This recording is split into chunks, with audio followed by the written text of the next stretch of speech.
Hello friends, आज की कहानी है बोले हुए शब्द वापस नहीं आते। भाई मुझे माफ़ कर दो, मुझसे बहुत बड़ी गलती हो गई। मुझे तुम्हें इस तरीके से नहीं बोलना चाहिए था। ना जाने क्यों जब से तुमसे उल्टा सीधा बोला है तब से मुझे मेरे मन में बड़ा ही अजीब सा महसूस हो रहा है। बहुत गिल्टी फील हो रहा है। ना जाने गुस्से में मेरे मुंह से ये शब्द कैसे निकल गए। प्लीज़ अपने दिल पर मत लेना। रोहित अपने बड़े भाई राघव से माफ़ी मांगते हुए बोलता है। दरअसल रोहित और राघव दोनों ही सगे भाई थे।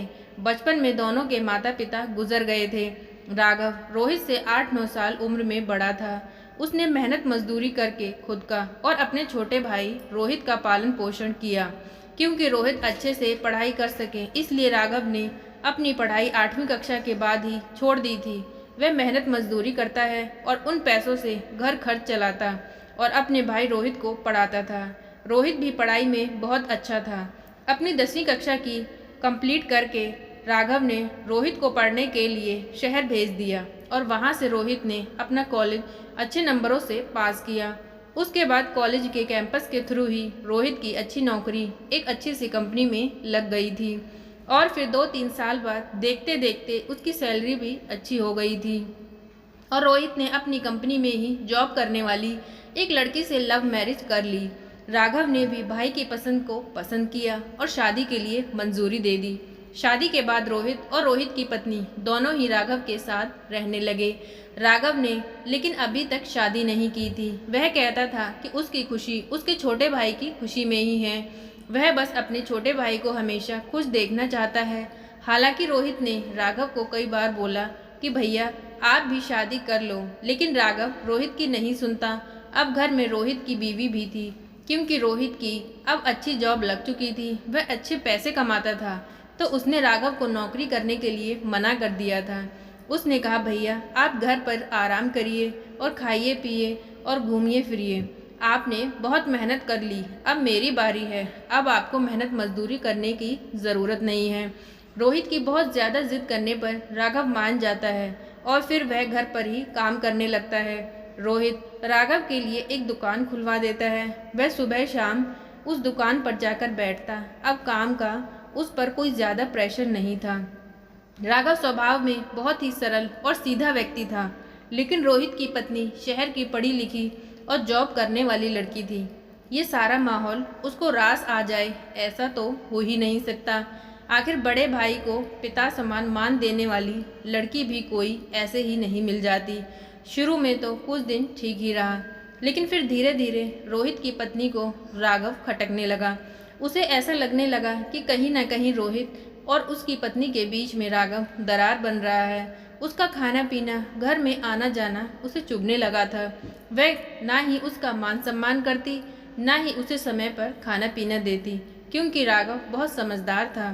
वह रोहित की पत्नी प्रिया के व्यवहार से पूरी तरह से वाकिफ था, लेकिन उसने कभी भी अपने भाई रोहित से उसके बारे में शिकायत नहीं की। रोहित की बीवी प्रिया ने सोचा किसी तरीके से राघव को रोहित से अलग ही करना पड़ेगा, तभी रोहित के दिल में उसकी जगह बन पाएगी। क्योंकि रोहित हमेशा सबसे ऊपर अपने बड़े भाई को रखता। उसके बाद वह प्रिया को देखता था, जो कि प्रिया को बिल्कुल भी पसंद नहीं था।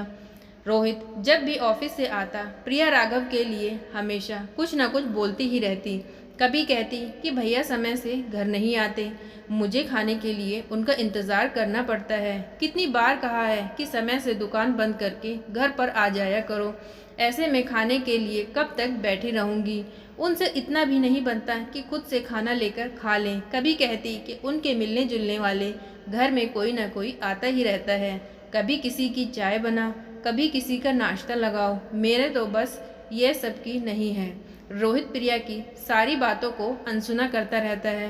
वह उसे कहती है मेरे लिए इस घर में रह पाना बहुत मुश्किल है, क्यों ना हम लोग शहर चलकर रहते हैं, वहाँ आराम से रहेंगे। लेकिन रोहित उसकी बात नहीं मानता। एक दिन रोहित ऑफिस से आता है। ऑफिस के बॉस ने भी उसे कुछ गलत काम करने पर खरी खोटी सुना दी थी और इधर आते ही प्रिया उसके कान भरने लगती है।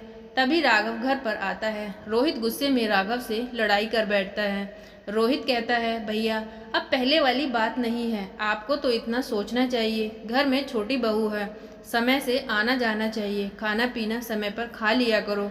उसे भी तो परेशानी होती है, हमें भी तो पर्सनल टाइम चाहिए। आपके लिए वह कब तक बैठी रहेगी? इससे पहले राघव ने कभी रोहित पर गुस्सा नहीं किया था, और फिर ऐसे घर में दोनों भाइयों के बीच गर्मा गर्मी हो जाती है और रोहित दो चार शब्द राघव को गलत बोल जाता है और राघव रोहित की बातों को दिल पर ले जाता है और उस दिन के बाद वह घर छोड़कर चला जाता है और घर लौटकर वापस कभी नहीं आता।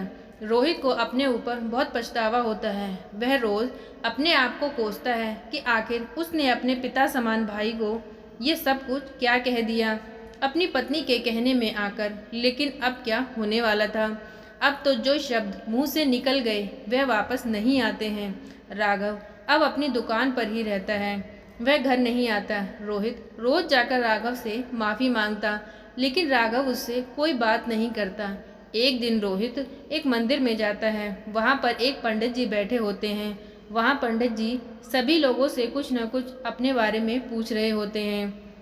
तभी रोहित उन पंडित जी के पास जाता है और अपनी सारी कहानी बताता है कि किस तरह उसने अपने पिता समान भाई को गुस्से में उल्टा सीधा बोल दिया। वह कहता है, पंडित जी, मुझे अपनी गलती का बहुत एहसास है, लेकिन मैं अपने हुए बोले हुए शब्दों को कैसे वापस लूं? पंडित जी ने कहा, मैं तुम्हें एक उपाय बताता हूँ। पहले तुम बहुत सारे पंख इकट्ठे कर लो और सड़क पर बीच चौराहे पर फिर मेरे पास आना। रोहित ऐसा ही करता है, सड़क पर बहुत सारे पंख इकट्ठे कर लेता है और फिर पंडित जी के पास जाता है। पंडित जी कहते हैं, पंख इकट्ठे करने के लिए? रोहित कहता है, हाँ कर लिए। फिर पंडित जी कहते हैं, तुम ऐसा करो, उन सारे पंखों को इकट्ठा करके मेरे पास ले आओ।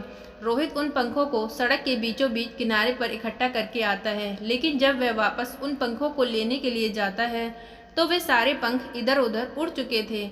वहाँ पर एक भी पंख नहीं था। वह वापस पंडित जी के पास जाता है और कहता है, पंडित जी, अब वहाँ तो कोई पंख नहीं है, सारे पंख उड़ गए हैं। पंडित जी कहते हैं, ठीक इसी तरह जैसे तुम कभी उन पंखों को इकट्ठा करके नहीं ला सकते, इसी तरह एक बार मुंह से जो शब्द निकल जाते हैं वे कभी वापस नहीं आते।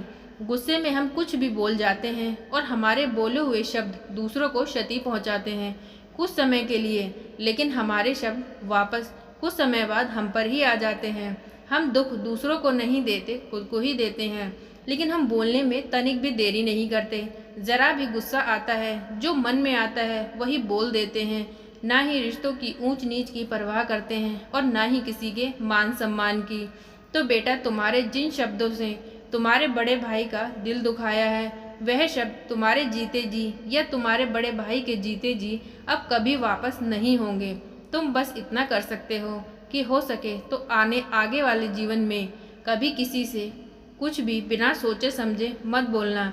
रोहित आज भी अपने मन में पछतावा लिए घूम रहा है। उसके भाई ने तो उसे माफ़ कर दिया, लेकिन उसके दिल ने उसे कभी माफ़ नहीं किया और शायद कभी करेगा भी नहीं। तो दोस्तों, इतनी सी थी ये कहानी। आज की कहानी आपको कैसी लगी प्लीज़ कमेंट करके बताएं। प्लीज़ वीडियो को लाइक करें, चैनल को सब्सक्राइब करें। Thank you.